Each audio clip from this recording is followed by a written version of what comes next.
dell'auto e si schianta tentando di fuggire all'alta dei carabinieri a Santa Lucia di Piave, denunciato il ladro seriale, ora grave, in ospedale. Arrestato e processato a Londra per non essersi fermato all'alta della polizia il giovane che nel 2021 accoltellò Marta Novello, l'amarezza della famiglia e lo sdegno del sindaco di Mogliano. Tossicodipendente con precedenti penali da tempo spaventava i cittadini di Oderzo, un 35enne fermato dai carabinieri mentre si drogava davanti ad un bar. Era ora, così il presidente della provincia di Treviso commenta lo spegnimento dell'autovelox a Meolo, è il simbolo di quello che non andava affatto, attacca. Sanità sulle liste d'attesa e scontro totale tra regioni e governo, attacco di Tosi a Zaia, il problema c'è e si vede, l'esecutivo fa bene a intervenire, dice il forzista. Feste di Pasqua, giro d'affari stimato per la Marca in 40 milioni di euro, pesano i rincari dei generi alimentari ma i trevigiani non rinunciano a tradizione e qualità. Rugby, comincia alla grande la tournée sudafricana del Benetton che a Johannesburg batte i Lions conquistando 5 punti cruciali per i playoff. I semi-runners a Boston pronti a correre lunedì alla storica maratona nel nome di Sammy Basso, lo porteremo nel cuore. Doppio appuntamento con le celebrazioni pasquali in diretta su Antenna 3, stasera alle 21 la liturgia del Sabato Santo dal Santuario della Madonna dei Miracoli, domani alle 10 la messa della Patriarca di Venezia, Moraglia, dalla Basilica di San Marco.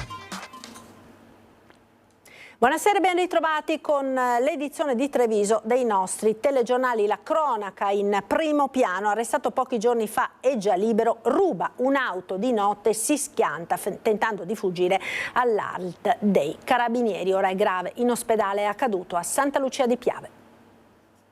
5 del mattino, provinciale 47, strada che da Santa Lucia di Piave porta a Conegliano. Non ha rispettato l'ALT dei carabinieri e ha tentato una fuga, un 32enne di origine senegalese a bordo di una Punto bianca risultata rubata. Ne è nato un inseguimento finito all'incrocio con via Risorgimento. Il 32enne ha infatti perso il controllo ed è finito contro un muretto. Si tratta della stessa persona che pochi giorni fa ha rubato in un ristorante giapponese di Conegliano entrando da un lucernario e arrestato in flagranza. A bordo del mezzo anche un'altra persona. Secondo le prime ricostruzioni, questa avrebbe provato a scappare a piedi ma è stata bloccata subito dopo dai militari dell'Arma. Altro esito invece per il 32enne senegalese rimasto incastrato tra le lamiere della Punto, estratto dai vigili del fuoco. Ha riportato gravi ferite ma non sarebbe in pericolo di vita. L'auto rubata appartiene a una ditta di pulizie ed è stata sottratta di notte un paio d'ore prima dell'inseguimento al figlio del titolare. A raccontare l'accaduto proprio il padre. Siccome martedì mattina lui doveva andare a Udine a lavorare, è stata consegnata la macchina con cui si sarebbe dovuto recare appunto all'impianto. È andato a dormire da un suo amico e questa mattina non c'era più la macchina. Sicuramente dovremmo pagare il danno al muro contro cui si è schiantato. Sul 32enne gravano altri precedenti penali. Già noto alle forze dell'ordine, è stato denunciato in stato di libertà con l'accusa di ricettazione e resistenza pubblico ufficiale.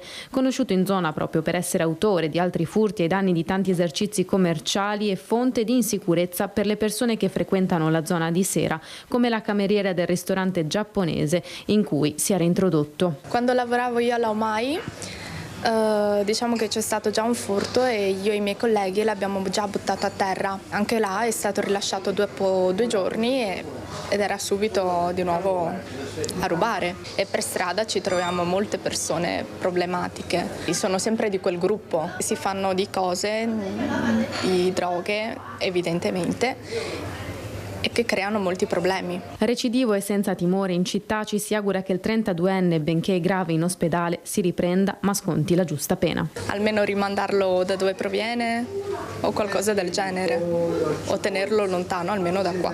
A quanto pare lui continua a rubare e non è un problema solo per quelli che vengono derubati. Ha rubato una macchina, allora poteva non solo schiantarsi lui, ma schiantarsi contro un gruppo di persone, contro bambini. È finito nei guai a Londra l'aggressore di Marta Novello, la ragazza coltellata nel marzo del 2021 a Marocco di Mogliano. Il giovane oggi ha 19 anni e non si è fermato all'ALT della polizia.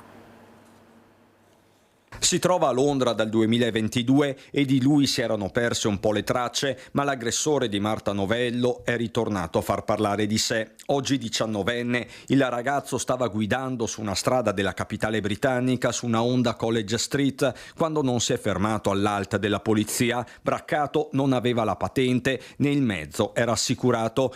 Da qui il procedimento giudiziario con il giovane condannato a una consistente pena pecuniaria per centinaia di pound. Una vicenda che oltrepassata la manica fa discutere, troppo vivido ancora il ricordo di quel 22 marzo 2021 quando Marta Novello venne aggredita mentre faceva jogging a Marocco di Mogliano, 23 coltellate che solo per miracolo non le costarono la vita.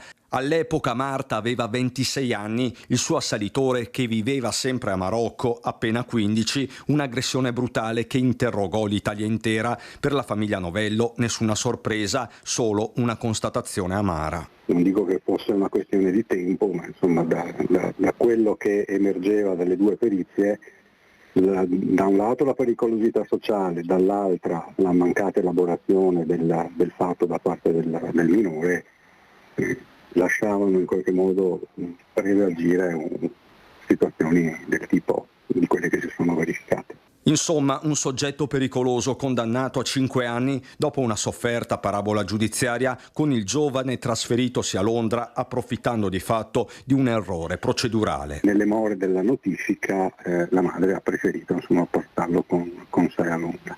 Quindi oltre al periodo di custodia cautelare massimo, altro tipo di applicazione restrittiva della libertà non l'ha subita e conseguentemente, non essendo la sentenza passata in giudicato, la pena non è definitiva al momento. Riporta l'umore della comunità il sindaco Bortolato, serviva un epilogo diverso ma soprattutto un differente approccio. C'era quasi da aspettarselo che avrebbe commesso qualche altro reato. Sicuramente la scelta di portarlo a Londra nel 2002 fatta dalla madre non ha fatto bene al ragazzo. C'era già individuata una comunità di recupero che assieme all'ASL avevamo trovato e però hanno preferito andare a Londra e questo sicuramente non ha fatto bene al ragazzo. Il ragazzo che ha problemi, che continua a delinquere, che non ha scontato la pena.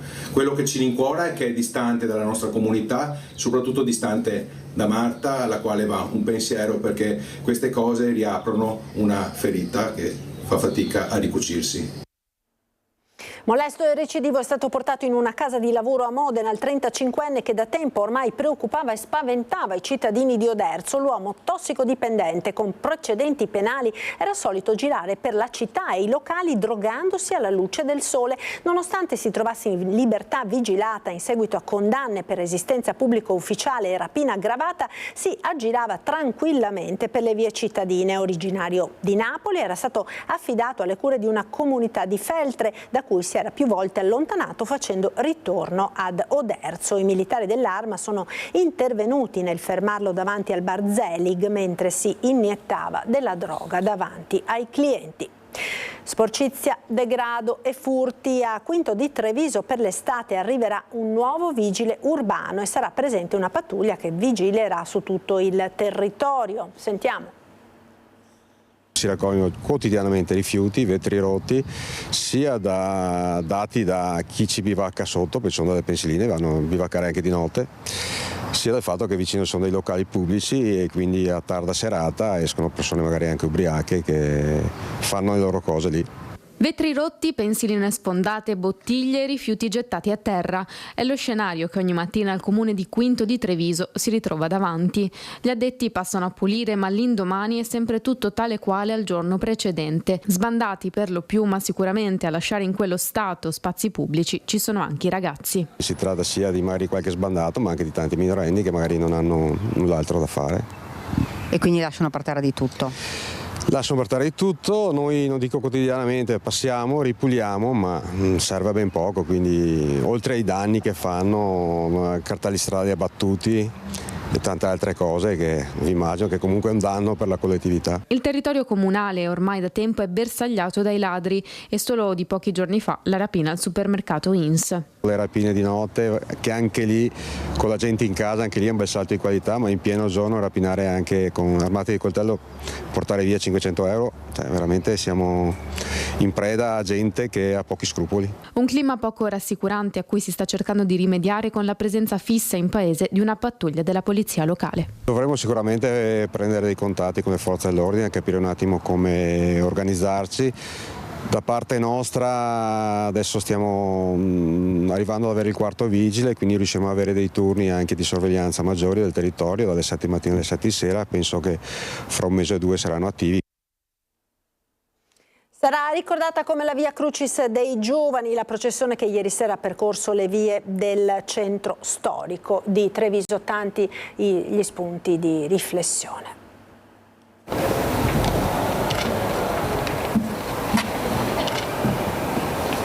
La rappresentazione di un atto di violenza dietro ad un telo bianco, perché quelle ombre proiettate ricordino tutte le sopraffazioni. E nella piazzetta, dove appena 4 mesi fa un giovane di 22 anni, Francesco Favaretto, moriva per mano di un coetaneo, questa stazione della Via Crucis si è caricata ancora più di dolore e di sgomento per l'indifferenza che sempre più avvolge tutto e tutti. Provocazione per qualcuno, quotidianità per i giovani che hanno scritto le riflessioni della Via Dolorosa nella processione che ha percorso il cuore di Treviso. Dietro al prezioso crocefisso ligneo portato a turno dai parroci della città, in 2000 hanno condiviso questa esperienza di fede.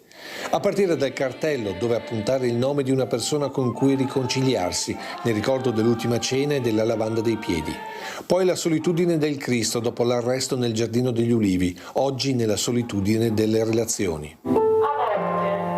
Ci sentiamo abbandonati a noi stessi, proprio da quelli che dovrebbero essere i nostri modelli. Solitudine ma anche tradimento, allora di Pietro, oggi degli amici, rappresentato così dai giovani davanti alla chiesa di Sant'Agnese. A volte indossiamo diverse maschere per seguire la massa. Ci sentiamo da una parte sicuri nell'uniformarci alla folla. Allo stesso tempo ci sentiamo deboli come Pietro. Pensiamo all'amico o a quella persona che non abbiamo saputo difendere. Quando il tuo migliore amico ti fa sentire uno sconosciuto, vivi quello che ha vissuto Gesù. Un percorso tracciato dai lumini lungo le strade e da tante persone affacciate ai balconi, ma anche dal rispetto che altri giovani hanno dimostrato al passaggio della processione verso la stazione di Pilato. Poi il passaggio al battistero e quel cuore che smette di battere davanti alla croce.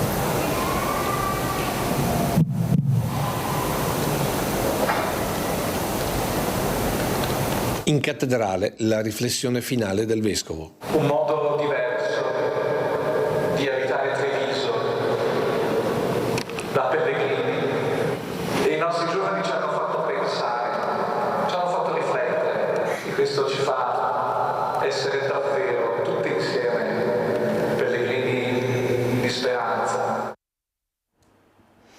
Era ora, così Stefano Marcon, presidente della provincia di Treviso, commenta lo spegnimento dell'autovelox lungo la Treviso Mare a Meolo.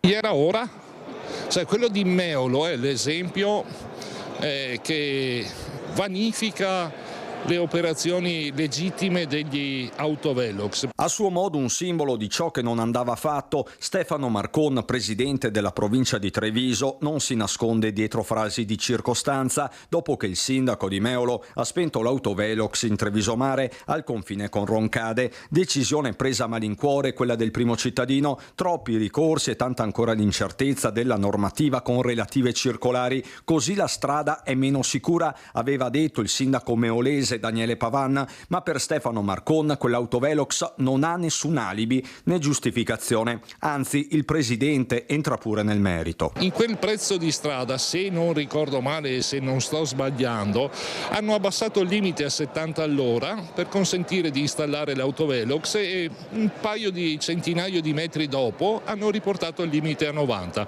Quelle azioni sono quelle azioni che hanno portato a fare montare la polemica sull'utilizzo strumentale degli autovelox. Insomma, non un presidio di sicurezza, ma un boomerang. La discussione anche tra amministratori è aperta e stavolta Fleximen non c'entra nulla. Per Marcon non tutti gli autovelox sono uguali. È sacrosanto fare sicurezza, ma bisogna farlo in legittimità. Sanità sulle liste d'attesa e scontro tra governo e regioni, ed oggi si registra anche l'attacco di Flavio Tosi a Luca Zaia. Per quanto riguarda l'oculistica, anziché la dermatologia, per quanto riguarda la specialistica, anche alcune prestazioni diagnostiche, cardiologiche e non solo. Per quanto riguarda l'interventistica programmata, se pensiamo alle cataratte anziché alle protesi.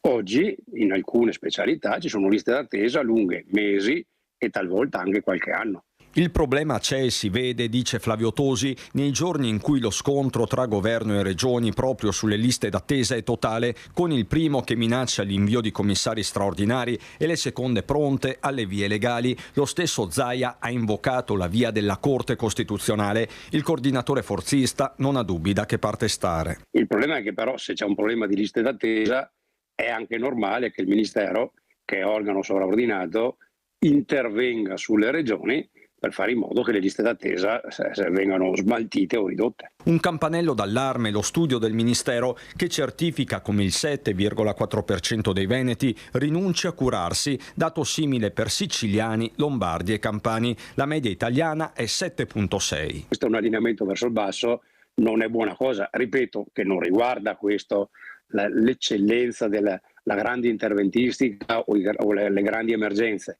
Riguarda alcune specialistiche e su questo insomma avere gli stessi valori di alcune regioni che una volta erano indietro anni luce insomma non è bello. Alla domanda se sia un attacco definitivo a Zaia sulla sanità, Tosi risponde lapidario. Non è un attacco, è Zaia che ha attaccato il governo del quale fanno parte anche i ministri della Lega, perché il vice premier è della Lega, e allora se Zaia attacca il governo magari è giusto che qualcuno che conosce la materia, perché sottoscritto è stato assessore alla sanità del Veneto e la materia l'ha sempre seguita, la seguo anche adesso, anche europeo, e quindi gli rispondo in maniera tecnica e esattamente in base alle norme, perché è lui che ha attaccato il governo, non io. Italiani e stranieri, dalla città al capoluogo alle colline UNESCO, la Marca si conferma meta molto amata per le vacanze pasquali. Da dove venite? De Brasil. Prima volta a Treviso? Sì, prima volta. Muy bella, sì, bellissima. Muy bella.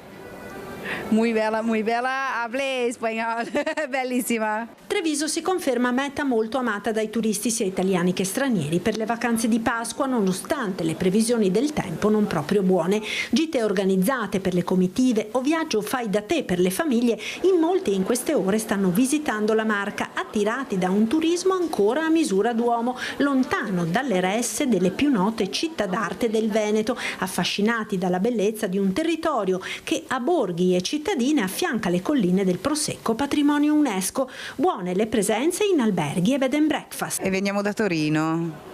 Prima volta a Treviso? Sì, a Treviso è la prima volta. Abbiamo fatto un giretto a Padova e adesso siamo venuti qua a Treviso. Sembra molto molto carina, a misura d'uomo, e bello questo turismo, tanta vita. Turismo slow, buona cucina, arte, una rete ciclabile per gli amanti del cicloturismo, i punti di forza della Marca. Sono arrivato proprio 5 minuti fa, quindi non lo so ancora. Ci stava appena iniziando a spiegare il nostro amico che sta qui da qualche anno, quindi sono proprio 10 minuti che sono arrivato, quindi ancora non so. Per adesso bella. E noi adesso stiamo venendo dall'Olanda, io sono di Catania, però con la mia ragazza, lei è coreana, siamo arrivati a farci una vacanza in Nord Italia, vedere un po'. E Coco ci stava spiegando la storia qua di Piazza dei Signori. Siamo venuti di Parigi per un battesimo di una piccola cugina e facciamo un giro per le feste di Pasqua. Antica famiglia veneziana che è andata a lavorare a Parigi da 150 anni e che è restata a Parigi e sono nato a Parigi dei genitori e nonni, bisnonni italiani. E nonostante il tempo incerto c'è ottimismo tra gli esercenti della Marca per le festività pasquali, con l'enogastronomia a farla da padrone. Stiamo cercando un posto dove mangiare. Sì, quindi fare un aperitivo, mangiare qualcosa, e adesso ci è venuta in mente anche questa cosa della tradizione giustamente del tiramisù e quindi nulla. Quindi ci torneremo dopo probabilmente.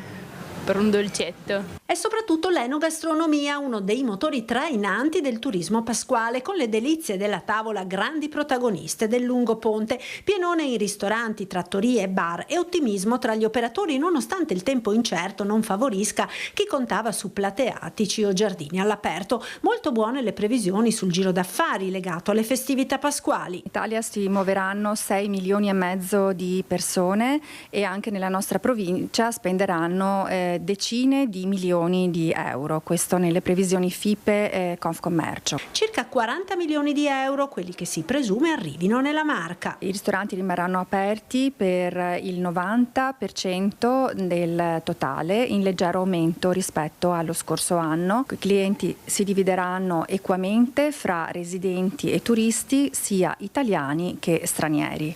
Mentre per Pasquetta l'incertezza meteo può favorire la ristorazione tradizionale rispetto alla gita classica. A Treviso il web incide meno che nel resto d'Italia sulla scelta del locale dove andare a mangiare. Il 50% dei clienti si basa sulle recensioni. La media italiana è del 70% dei clienti che si affidano al web, ma è condizionata anche dalle città dove più grandi della nostra città di Treviso, dove le dimensioni delle città grandi sfavoriscono il passaparola, che invece qui nel nostro territorio è molto a vocazione così anche turistica, una dimensione di città più piccolina e vivibile, dove si vive bene e c'è una buona anche relazione sociale tra le persone. Il passaparola rimane ancora molto ben quotato. È la tradizione a farla da padrone nei menù, ma la Pasqua alta fa trionfare i piatti a base di asparagi ed erbette primaverili, ma non solo. I turisti sono ben disposti e apprezzano tutto quello che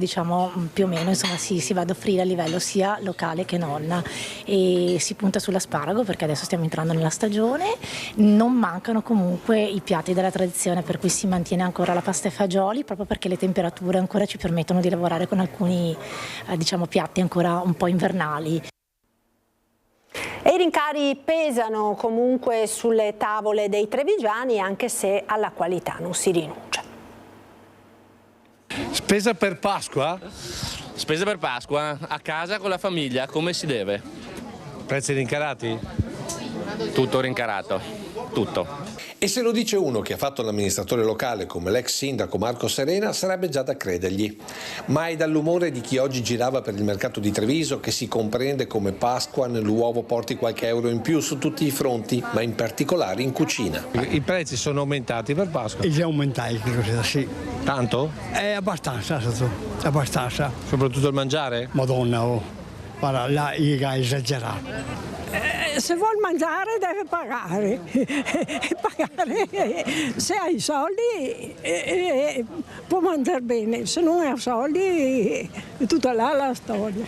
Rincari confermati anche da chi sta dall'altra parte del banco. È tutto proporzionato. In che senso? Dire il mercato. Però è aumentato qualcosa. Un po' tutto. Così si fanno i conti per far quadrare, senza sfigurare, il pranzo pasquale. Ma cosa ha preso per Pasqua? Pesce. E quanto è cresciuto? Di solito 2 euro dove vado io. Senta, ma a Pasqua cena, pranza a casa? Per forza. E stando alla nostra personalissima inchiesta, pare che oltre a Natale anche Pasqua con i tuoi sia la tendenza di quest'anno, giustificando il Novao combatta sui prezzi. Ma devo dire la verità, non ho fatto caso, di solito siamo gente da supermercato, quindi non le saprei dire. Quanto ha speso? Verdura 50 euro. E per Pasqua andate al ristorante o state a casa? No, assolutamente a casa. Poi ci sono quelli che forse perché non dovranno mettersi sui fornelli non hanno notato nessun cambiamento. Rincari? No, non mi sembra. Prezzi normali insomma? Sì, mi sembra di sì. Pasqua cosa fa? Dai miei. E se mettiamo anche un osservatore estero capiamo che tutto sommato anche quest'anno ci salviamo. Per esempio i pomodori a Parigi sono al minimo 6 al chilo. Qui quanto li ha pagati? Sai che non lo so, non l'ho guardato, ma penso che sono verso le 3. Il segreto è scegliere il giusto e magari condividere la spesa in casa. Ha fatto la spesa per Pasqua? Un pochino. Senta, ma i prezzi come sono? Rincarati oppure siamo lì? Mi pare che sia là come prima. Senta, ma e pranzo di Pasqua dove? Dalla figlia. Cucina lei? Una parte. Un po' per ciascuno, così non fa male a nessuno. Bravo. Prezzi o non prezzi, come ci dice questa turista, l'importante è anche a Pasqua che la soddisfazione sia servita in tavola. Non sono aumentati tanto e comunque la roba è buona, quindi va bene quello. Grazie. Le focacce e colombe si confermano il dolce più amato sulla tavola pasquale dei trevigiani che appunto nonostante i rincari non vogliono rinunciare alla qualità. Decisamente di più la focaccia, diciamo siamo al 70% contro il 30% delle colombe. Le colombe si vendono maggiormente gli ultimi giorni prima di Pasqua. È la focaccia la regina dei dolci sulle tavole pasquali dei trevigiani ed assieme alla colomba il dessert preferito soprattutto se artigianale e di qualità, nonostante i rincari delle materie prime, burro soprattutto, abbiano fatto lievitare assieme agli impasti anche i prezzi. Per continuare a proporre un prodotto di prima qualità bisogna investire sulle materie prime, per cui abbiamo constatato che però le persone non rinunciano, piuttosto magari qualcosa una in meno, però la prendono buona. Io so di altri colleghi che sono già rimasti senza i loro prodotti lievitati. Per ottenere un prodotto di qualità, oltre agli ingredienti, è necessaria una grande maestria. Partendo dal lievito madre, ci sono 2 giorni praticamente dall'inizio della produzione a quando vengono fuori confezionate, per cui ci sono tanti passaggi, tante temperature da rispettare. Immancabile a Pasqua l'uovo di cioccolato, anche se quest'anno, forse per il prezzo a peso d'oro del cacao, le vendite sono in calo. L'uovo ha avuto un po' una flessione, perlomeno parlo dal mio punto di vista. Abbiamo sempre prodotto col nostro cioccolato che produciamo ogni anno, e però gli ordini sono stati leggermente inferiori. Diciamo che i clienti si sono buttati più sul lievitato, sempre sul prodotto tradizionale. Ci fermiamo per la pubblicità, tra poco restate con noi. Eccoci di nuovo in diretta con il nostro telegiornale, siamo alla pagina dello sport, ora volley, Limocco Conegliano conquista anche gara 2 delle finali scudetto battendo in trasferta Milano con un eloquente 3-0, 22-25, 20-25, 18-25, partita combattuta nonostante il risultato, ma una vittoria che consente alle Pantere di coach Santarelli di tornare al Palaverde per una gara 3 che martedì potrebbe consegnare l'8º scudetto alle giallo-blu. Ed ora il rugby, prova di forza del Benetton che in Sudafrica batte i Lions e conquista 5 punti cruciali in chiave playoff. Il Benetton inizia nel modo migliore la parte finale di United Rugby Championship con la vittoria netta e con bonus in Sudafrica, travolgendo i Lions di Johannesburg per 42-31. Lions contro Leoni, insomma, e vincono quelli italiani. La prima delle ultime 4 partite di stagione regolare è praticamente perfetta e decisa da una difesa insuperabile, nonostante 3 cartellini gialli e quindi quasi 30 minuti di inferiorità numerica, addirittura a un certo punto in 13 contro 15 per 4 minuti. Difesa insormontabile e poi c'è l'attacco, 17 punti al piede di Umaga. Inoltre Ruzza e compagni gestiscono molto bene gli ultimi minuti, nascondendo la palla ai padroni di casa. I Leoni italiani costruiscono l'impresa nel primo tempo che finisce 32-17 con 4 mete all'attivo e il punto di bonus quindi già al sicuro. La ripresa è di sofferenza. Oltre alla rarefazione dell'aria che fa aumentare la fatica, ci sono le espulsioni, ma una meta assegnata subito dopo il cambio da Ruzza mette al sicuro quasi il risultato. Negli ultimi 20 minuti i Lions di casa segnano 2 mete, ma ormai è troppo tardi per riaprire la partita. E i Leoni, quelli italiani, per la prima volta vincono in questo mitico stadio, l'Ellis Park. Ora il Benetton, in attesa delle altre partite del 15° turno, è quinto e in piena zona playoff e resta in Sudafrica, dove scenderà dai 1800 metri di Johannesburg fino al livello del mare per vedersela sabato prossimo contro gli Stormers di Città del Capo, che in classifica sono 6 punti e 5 posizioni più indietro, ma che in casa si trasformano. Semibasso, il giovane scienziato morto lo scorso ottobre sarà idealmente presente alla maratona di Boston che si correrà il giorno di Pasquetta. Ce lo portiamo qui nel cuore e sarà con noi perché questo è anche un suo sogno. Era da 2 anni che provavamo a partecipare alla maratona di Boston e finalmente quest'anno ci siamo riusciti.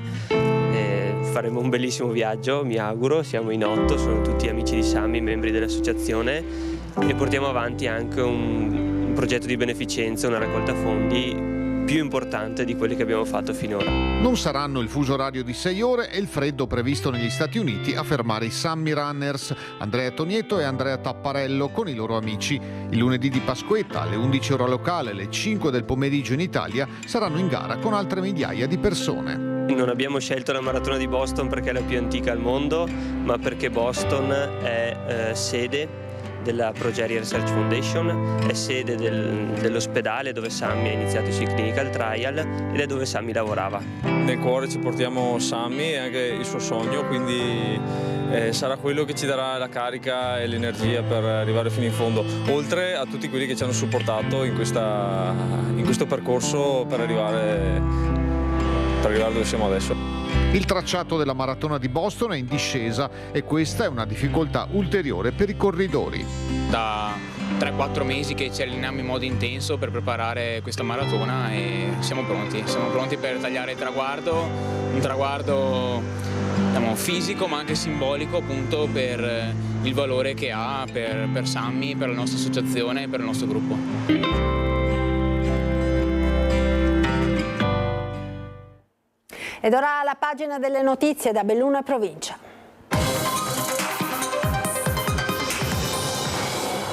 Coltivava marijuana non solo per uso personale, arrestato. Marijuana coltivata in casa e non solo per uso personale. La sezione antidroga della squadra mobile di Belluno ha tratto in arresto un cittadino per coltivazione di stupefacenti. 38enne, originario di Agordo, era già noto per i precedenti in materia di droga e per questo attenzionato dagli agenti da qualche mese che avevano avviato un'attività di osservazione. Fermato a Mel, l'uomo è stato sottoposto a controllo, a seguito del quale gli agenti hanno trovato una pianta di marijuana e un bilancino di precisione all'interno della sua vettura. La perquisizione presso il domicilio, ad Agordo, in prossimità di un asilo, ha permesso di accertare una vera e propria coltivazione in casa di marijuana, creata grazie all'ausilio di box con autonomi sistemi di ventilazione, irrigazione, illuminazione, alcuni dei quali deputati alla crescita delle talee. Sono complessivamente 56 le piante di marijuana sequestrate dagli agenti della squadra mobile, insieme al telefono cellulare dell'uomo. Tratto in arresto, è stato tradotto in carcere e nei suoi confronti l'autorità giudiziaria ha applicato la misura dell'obbligo di presentazione alla polizia giudiziaria. Continua a Belluno il dibattito sulla costruzione di un nuovo supermercato in zona Baldenic.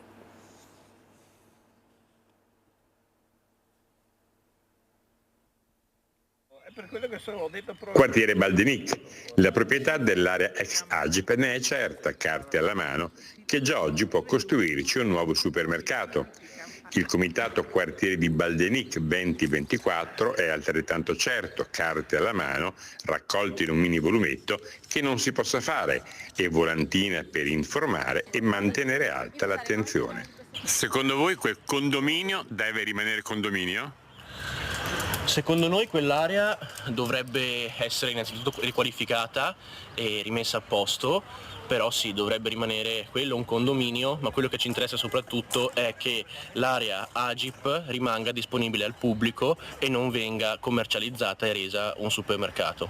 A Palazzo Rosso sono state depositate le 730 firme della petizione sottoscritta dai cittadini contrari alla variante al piano degli interventi per l'area ex Agip, una situazione che ha costretto il sindaco a ritirare in consiglio comunale il punto all'ordine del giorno relativo per effettuare gli approfondimenti del caso e a valutare adeguatamente l'interesse pubblico. La palla passa ora alla conferenza dei presidenti delle commissioni comunali che se ne dovrebbero occupare martedì prossimo. Il proprietario attualmente non ha alcun diritto di costruzione e soprattutto l'area è classificata attualmente come area verde pubblico con un piano di recupero per il patrimonio edilizio esistente. Questo significa che l'area deve essere riqualificata, messa a disposizione del pubblico, non del privato e non per attività commerciali. E se lui costruirà, come ha detto che può fare? Questo poi lo reputeranno le autorità competenti, lo giudicheranno le autorità competenti. Grazie per essere stati con noi a tutti, una buona serata, arrivederci.